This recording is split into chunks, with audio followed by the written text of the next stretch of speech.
7 True Sugar Daddy Horror Stories. Story. The roofie at the Gentlemen's Club. Sarah thought she had done everything right. She created a fake profile with a different name. She bought a burner phone that nobody could trace back to her real identity. She even practiced her fake backstory until it felt natural rolling off her tongue. At 22 years old and drowning in student debt, the promise of quick money seemed like the answer to all her problems. His username was DapperGent2020, and his messages were polite, almost too polite. He wanted to meet at an upscale gentleman's club downtown, somewhere public with lots of people around. That made Sarah feel safer. He promised dinner, drinks, and $1,000 just for her company. No strings attached, he said, just conversation with a beautiful young woman. The club was exactly as fancy as he described. Leather booths, dim lighting, and waiters in crisp white shirts. Sarah wore her best dress and the cheap perfume she'd bought to smell expensive. When Dapper Gent walked in, he looked exactly like his pictures. Salt and pepper hair, expensive suit, confident smile. He was probably in his late 50s, but he carried himself well. The first hour went smoothly. Too smoothly. He ordered champagne and talked about his work in real estate. He asked about her studies, seemed genuinely interested in her fake major, her fake hometown. Sarah started to relax. Maybe this wouldn't be so bad after all. Maybe she'd found one of the good ones. That's when he excused himself to use the restroom. Sarah didn't think anything of it. She sipped her champagne and checked her phone. But when he returned, something felt different. His smile seemed wider, hungrier. He insisted she try the new drink he'd ordered for her, a fancy cocktail with a name she couldn't pronounce. It was sweet, almost too sweet, masking something bitter underneath. She drank it. That was her first mistake. 20 minutes later, the room started spinning. The sounds of the club became muffled, like she was underwater. Sarah tried to stand, but her legs wouldn't cooperate. Her words came out slurred and wrong. Panic flooded through her fuzzy brain. This wasn't drunk. This was something else. Something terrible. Dapper Gent's hand was on her arm, gripping tight. He was saying something about taking her somewhere more comfortable, somewhere private. His hotel room? Sarah's vision blurred, but she could see his eyes clearly. They were cold and predatory. Nothing like the friendly businessman from an hour ago. She tried to pull away, but her body wouldn't listen. The room tilted sideways. She was going to pass out. She was going to leave with him. And she knew deep in her drug-hazed mind that she might never make it back. Then a miracle happened. A woman appeared. One of the female employees, a waitress with kind eyes and quick hands. She'd been watching. She'd seen this before. Without a word, she grabbed Sarah's other arm and practically dragged her away from Dapper Gent. He protested, made excuses, but the waitress was already moving Sarah toward the back of the club. Sarah's memory of the next few minutes was fragmented. A back door. Cool night air. The waitress pressing her burner phone into her shaking hands. The sound of a car pulling up. Then nothing. She woke up 12 hours later in her own bed, still wearing her dress, still clutching her phone. She had no memory of getting home. The burner phone had one missed call from Dapper Gent and a text that made her blood run cold. "Where did you go, sweetheart? We were having such a nice time. Let me know when you want to finish what we started." Sarah threw the phone in the trash and cried for 3 hours straight. She'd been one of the lucky ones. She'd almost become a statistic. Another missing girl that no one would have looked for because she'd been using a fake identity. The waitress had saved her life, she was sure of it. She never went back to that website. She never told anyone what happened. But sometimes, late at night, she still wonders about the other girls. The ones who didn't have a guardian angel watching from the shadows. The ones who weren't lucky enough to be saved. And she wonders if Dapper Gent is still out there. Still sending polite messages to desperate young women. Still ordering sweet drinks that hide something much darker underneath. Story 2. The hotel in Kensington. Emma was only 17 when she met her first sugar daddy. 17 and stupid and so desperate to feel special that she didn't care about the danger. She told herself it was fine. She was almost 18. She was mature for her age. And besides, she always told them how old she was up front. If they still wanted to meet, that was on them, right? Wrong. Jay found her profile on a luxury dating website that she'd lied to join. His message was straightforward. He was a successful businessman. He wanted company. He was willing to pay generously. When Emma told him she was still in high school, he didn't blink. In fact, his next message came faster, more eager. He found it exciting, he said. That should have been her first warning.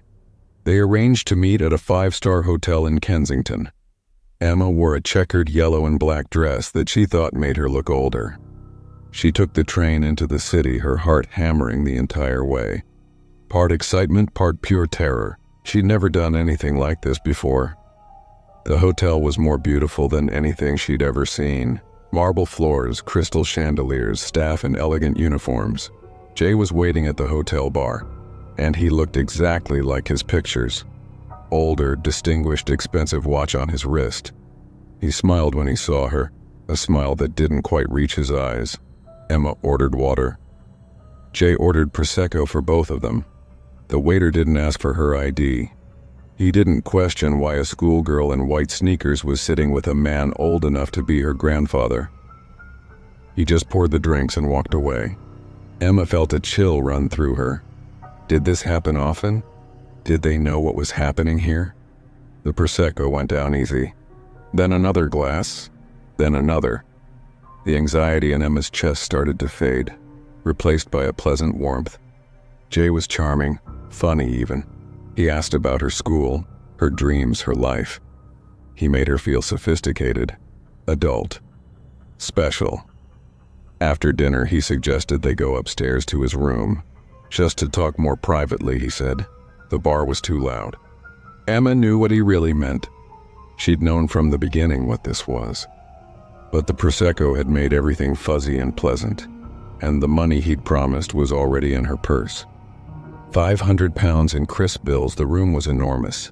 Floor-to-ceiling windows overlooking the city. A bed so big it could fit 5 people. Jay poured them more drinks. Emma's head was spinning now, but not in a bad way. Everything felt dreamlike, unreal. Then came the shower. The cute underwear she'd bought specifically for this. The feeling of his hands on her skin, hands that were too rough, too possessive. The realization, too late, that she was in a locked hotel room with a stranger who saw her as a thing to be bought and used. It wasn't violent. That was almost worse. It was transactional, cold, mechanical. Jay took what he'd paid for with the efficiency of a businessman closing a deal, and Emma lay there staring at the ceiling, wondering how she'd ended up here, wondering when the girl in the checkered dress had disappeared and this empty shell had taken her place. Afterward, she left the hotel practically skipping. That's what she told herself anyway. She had money in her pocket. She'd been to a 5-star hotel. She'd tasted expensive champagne. She felt like she was gliding on air, but that feeling didn't last. Emma met more men after Jay. Some were better, some were worse. All of them saw her the same way, as something to consume. The money was good and she got addicted to it. Addicted to feeling wanted even if it was hollow and fake. Then came Liam. He was different, or so she thought. Younger than the others, funny, charming. The sex was actually good. The conversation felt real. They fell in love or something like it. He said the words. She said them back, but Liam was still a sugar daddy at heart. He was possessive, controlling. He expected access to her whenever he wanted, however he wanted, and Emma had learned by then to just comply, to just let it happen. Her boundaries had eroded so slowly she hadn't even noticed they were gone. The final man was named Anton. Emma doesn't talk about what he did. She can't. The memories are too dark, too painful. It ended with her in a therapist's office, shaking and crying, trying to piece together what was left of herself. That was when she finally left. Left the lifestyle, left Liam, left everything behind. But they never really left her. Those men, those experiences, they lived in her bones now. They colored every relationship that came after. She'd learned at 17 that love could be bought and sold, that her body was a commodity, that men with money felt entitled to whatever they wanted. She's in a better place now. She has a boyfriend her own age who treats her with respect. But sometimes late at night she remembers that girl in the checkered yellow dress. That stupid, naive 17-year-old who thought she was so grown up. And she mourns her. Story 3. The birthday party trap. Jessica should have known better. At 25, she'd heard all the horror stories about sugar dating. But she was broke, recently laid off, and the rent was due in 3 days. When she saw the message from Generous Gentleman 84, offering $2,000 just to attend his birthday party as his date, it seemed too good to be true. It was. He seemed normal at first. His real name was Marcus, and he was celebrating his 45th birthday. He wanted a beautiful woman on his arm to impress his friends. No sex required, he promised. Just show up, smile, make him look good. Easy money. The party was at his house in the suburbs, a massive place with a circular driveway and columns out front. Jessica wore a cocktail dress and heels, playing the part of the sophisticated girlfriend. Marcus greeted her at the door with a smile and a glass of champagne. The party was exactly what you'd expect. Middle-aged men with young dates who were clearly paid to be there. Loud music, expensive liquor, cocaine on the bathroom counters. Jessica nursed her champagne and made small talk, counting down the hours until she could leave with her money. But as the night wore on, the atmosphere changed. The other girls started disappearing upstairs with the men. The music got louder. People got drunker. Jessica tried to stay near the door, ready to bolt if necessary. That's when Marcus found her.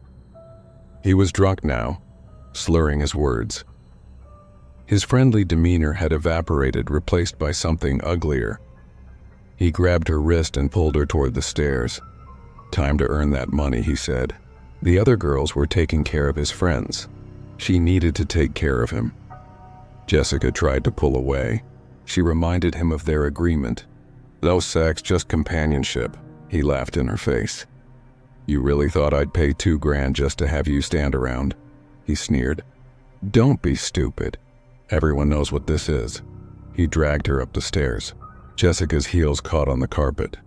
She looked around desperately for help, but the other guests just watched with bored expressions.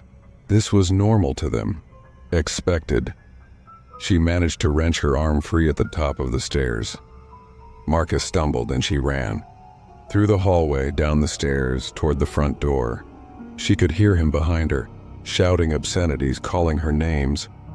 She made it outside and ran down the driveway in her heels, not stopping until she reached the main road. She called an Uber with shaking hands, hid behind a tree until it arrived. The driver took one look at her scared, mascara-streaked face and didn't ask questions. Marcus called her phone 37 times that night. The messages ranged from apologetic to threatening to desperately sad. He wanted his money back.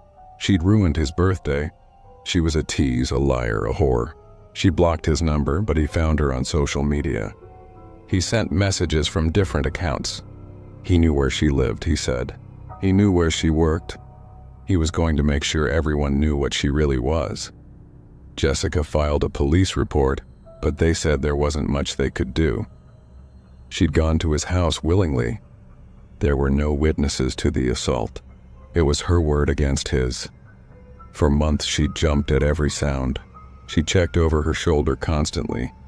She changed her routes, her routines, her entire life around the fear that Marcus would find her. He never did. The messages eventually stopped, but Jessica never felt safe again. That's the thing about these situations. Even when you escape physically, they haunt you psychologically. They teach you that your consent doesn't matter, that agreements mean nothing, that men with money believe they own you. Jessica deleted all her profiles. She works 3 part-time jobs now to make rent. Exhausted and broke, but safe. Sometimes she thinks about that $2,000, about how easy it should have been. But mostly she thinks about how lucky she was to make it out of that house, because she knows deep down that not everyone does. Story 4. The controlling Dr. Maya met Dr. Harrison on a sugar dating app during her sophomore year of college. He seemed perfect on paper. A respected physician, well-spoken, generous. He offered a steady allowance in exchange for companionship. No immediate sex required, just someone to have dinner with, attend events with, keep him company. For the first month, it was exactly that. Dr. Harrison took her to nice restaurants, gave her money for books and rent, treated her kindly. Maya started to relax. Maybe she'd found one of the good ones. Maybe this arrangement could actually work. Then the rules started. First, Dr. Harrison wanted to know her schedule. Every class, every shift at her part-time job, every time she hung out with friends. Just so he could plan their dates better, he said. Maya gave him the information. It seemed harmless. Then he wanted her to text him good morning and good night every day, just so he knew she was thinking of him. Maya complied. It was a small thing. Then he wanted to approve her outfits before she went out. He had good taste, he said. He wanted her to look her best. Maya sent him photos and wore what he suggested. It was easier than arguing. Then he wanted her to stop hanging out with certain friends. They were bad influences, he said. They didn't understand their relationship. Maya cut off contact with two of her closest friends. She told herself it was temporary. The noose tightened so gradually that Maya didn't realize she was being strangled until she couldn't breathe anymore. Dr. Harrison started showing up at her campus unannounced. Just wanted to surprise her, he said. He'd wait outside her classes, walk her to her dorm. Her roommate found it creepy. Maya found it suffocating. But the allowance had increased. She was making more money than ever. And Dr. Harrison had started implying that if she left, he'd make things difficult for her. The sex started 6 weeks in. Maya hadn't wanted it, but Dr. Harrison made it clear that the arrangement was changing. She needed to be more grateful, he said, more accommodating. After all he'd done for her, didn't she owe him this? Maya told herself it was fine. She was getting paid. It was basically the same as before, just with different expectations. But it didn't feel fine. It felt like a cage with gilded bars. Dr. Harrison became more possessive. He tracked her phone's location. He called her at random times to make sure she was where she said she'd be. He went through her messages, her emails, her social media. He isolated her from everyone who cared about her, replacing them with himself. The breaking point came during winter break. Maya went home for Christmas and Dr. Harrison demanded she cut her trip short. He needed her, he said. He was lonely. When Maya refused, he threatened to contact her parents and tell them what she'd been doing. He threatened to tell her university. He threatened to ruin her life. Maya ended up spending Christmas Day on a bus back to the city, crying the entire way. That night, Dr. Harrison made her watch while he called her mother and hung up before she answered. A demonstration, he said, of how easy it would be to destroy everything. Maya felt like she couldn't breathe. The walls were closing in. The money that had seemed like freedom had become chains. She was trapped with a man who saw her as property, and she had no idea how to escape. The escape came from an unexpected source. During one of their dinners, Dr. Harrison got drunk and started bragging. He told Maya about the corruption at his hospital, about how he falsified records, took kickbacks, covered up mistakes. He showed her confidential emails on his phone, laughing about how untouchable he was. Maya took photos of everything. The next day she went to the police, then to the hospital board, then to her university's Title IX office. She had evidence now, leverage. Dr. Harrison could destroy her, but she could destroy him right back. It worked. Sort of. Dr. Harrison backed off, terrified of exposure. He left Maya alone. But she still looks over her shoulder, still has nightmares about his phone calls, his surprise visits, his cold eyes watching her every move. The money is gone. She's back to being broke, working minimum wage to pay for school. But at least she can breathe again. At least she's free. Though sometimes late at night she wonders if she'll ever really be free of him.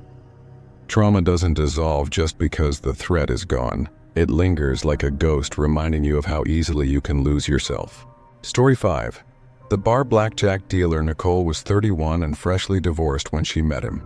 She dealt blackjack at a bar casino in North Dakota, and he was just another player at her table, but he watched her differently than the others.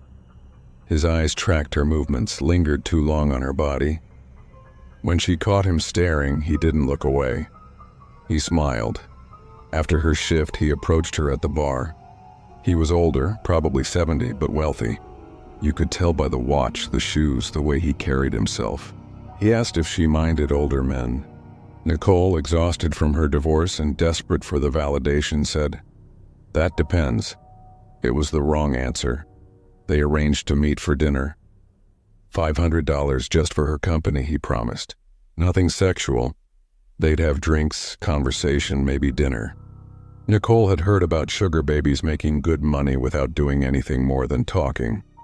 $500 for a few hours of pretending to be interested seemed easy enough. The dinner was at a nice restaurant. He was a perfect gentleman at first, polite and interested in her life. But as the drinks flowed, his questions became more pointed, more inappropriate. He asked what she liked. Nicole, uncomfortable, said Netflix. She knew what he was really asking, and she wanted no part of it. That's when he got aggressive. He reminded her that he'd paid her $500. She wouldn't be there if she didn't want to be a sugar baby. He expected something in return for his investment. Nicole tried to hold her ground, reminded him of their agreement. But he wouldn't let it go. She faked an emergency. Her dog sitter needed her to come home early. She ordered a Lyft and tried to make small talk until it arrived, desperately wanting to salvage at least the professional relationship. Maybe they could still go to the movie they'd planned for tomorrow. Maybe she could still make this work, but he wasn't interested in movies anymore. He stared at her mouth and told her how pretty it was. He touched her tattoos without permission, and when Nicole stood to leave, he grabbed her. She tried to get away, but he was stronger than he looked. His hand found the small of her back, and before Nicole could react, he pulled her against him and forced his tongue down her throat. Nicole froze. She didn't fight. She didn't scream. She didn't become the superhero she'd always imagined she'd be in a situation like this. She just stood there, paralyzed, while a stranger violated her in the parking lot. When he finally let her go, she stumbled into the waiting Lyft and burst into tears. The driver, bless him, stopped at McDonald's and bought her a McFlurry. He didn't ask questions. 5 stars, the man texted her later. Canceled their movie date with a flimsy excuse, then had the audacity to call her beautiful and intelligent. Like nothing had happened. Like he hadn't just assaulted her. Nicole blocked his number and tried to forget. But you can't forget something like that. The violation, the helplessness, the shame. She'd thought she deserved it somehow. Thought maybe she'd let him on. It took months of therapy to understand that none of it was her fault. She never tried sugar dating again. The $500 sat in her wallet like a guilty reminder. Blood money, shame money, money that came at the cost of her dignity and safety. Nicole still deals blackjack. She still gets hit on by older men, but now when they ask if she minds older men, she has a different answer ready. And it's definitely not "that depends." Story 6. The fake mentor Alicia was a low-income student at an elite university, surrounded by wealthy classmates who seemed to glide through life on trust funds and family connections. She watched them go to expensive clubs, buy designer clothes, take vacations to Europe during spring break. Meanwhile, she worked 2 jobs and still barely made rent. When her roommate suggested sugar dating, Alicia was hesitant. But the roommate made it sound easy, even empowering. Rich men paid for your company. You set boundaries. You stayed safe. And you made enough money to finally stop drowning. Alicia's first match called himself Mentor and More. He was a successful businessman who claimed he wanted to mentor young women, help them succeed in life. The arrangement would be platonic at first, he said. Just dinners and advice. He wanted to be a positive force in her life. Red flags everywhere in retrospect. But Alicia was desperate.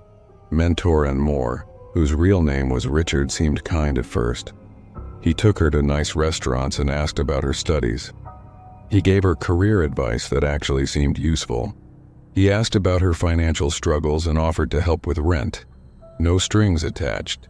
For 3 weeks, it was exactly what he'd promised.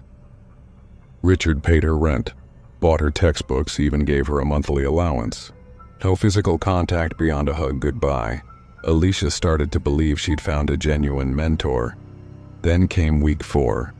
Richard invited Alicia to his apartment for dinner. He wanted to cook for her, he said. Show her his place. Alicia agreed, thinking nothing of it. They'd established boundaries. Richard had respected them. This would be fine. The apartment was beautiful. High-rise with views of the city. Expensive furniture, art on the walls. Richard poured wine and made pasta while Alicia sat at the kitchen island. Everything seemed normal, until Richard started talking about his wife. He was married. Unhappily married, he said. His wife didn't understand him. They hadn't been intimate in years. He was lonely, trapped in a loveless marriage. And Alicia, young and beautiful and intelligent, made him feel alive again. Alicia's stomach dropped. She knew where this was going. Richard moved closer. He touched her hand. He said he'd been so patient, so respectful. He'd given her money, helped her, asked for nothing in return. Wasn't it time she showed him some appreciation? Alicia stood to leave. Richard blocked the door. What followed was 2 hours of psychological manipulation. Richard didn't force himself on her, not physically, but he didn't need to. He'd already laid the trap. He knew her financial situation. He knew she'd use the money he'd given her for rent, for food, for survival. He knew she was trapped. If she left now, he said, the money stopped, and he'd want back everything he'd already given her. Could she pay him back? Did she have $3,000 lying around? Alicia didn't, so she stayed. She let Richard kiss her. She let him touch her. She pretended to enjoy it because that's what he wanted. And when it was over, he transferred another $1,000 to her account and told her what a special girl she was. Alicia cried the entire subway ride home. She kept seeing Richard for 2 more months. Each meeting followed the same pattern. Dinner, conversation, then Richard taking what he wanted while Alicia dissociated and counted ceiling tiles. The money kept coming. She became dependent on it, trapped in a cage she'd built herself. The relationship ended when Alicia went home for summer break. She blocked Richard's number and never looked back. But the damage was done. She'd learned that mentorship was a lie, that kindness always came with strings, that men who offered help always expected payment in flesh. Alicia finished school and got a good job. She's successful now, financially stable, but she never lets anyone help her anymore. Never accepts favors, never borrows money, never trusts anyone who offers something for nothing, because she knows better now. She knows that in this world everything has a price, and sometimes the price is your soul. Story 7, the luxury vacation. Sophia thought she was being smart. At 23, she'd been sugar dating for a year and considered herself experienced. She knew the red flags, knew how to set boundaries, knew how to stay safe. When wealthy traveler 99 offered to take her on a luxury vacation to the Caribbean, all expenses paid plus $5,000, she thought she could handle it. She was wrong. The first warning sign came at the airport. Sophia's passport showed her real name, and wealthy traveler, whose real name was David, reacted with surprise. She'd been using a fake name online for safety.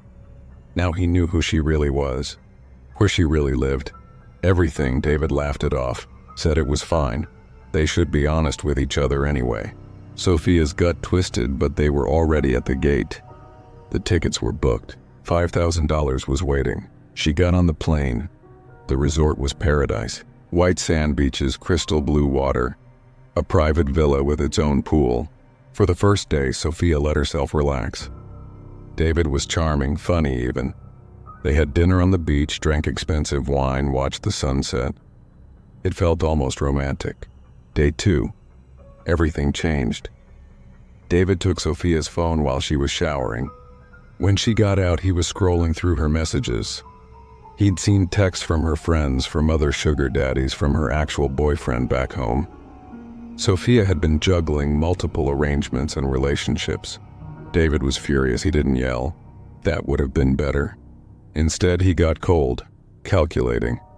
He reminded Sophia that they were on a private island, that he'd paid for everything, that her return ticket was in his name, that her passport was locked in a safe. She wasn't leaving until he said so. The next 5 days were a nightmare. David controlled everything. When Sophia ate, what she wore, where she went. He watched her constantly. At night he demanded sex, and there was no saying no. Not when she was trapped on an island thousands of miles from home with no way to leave.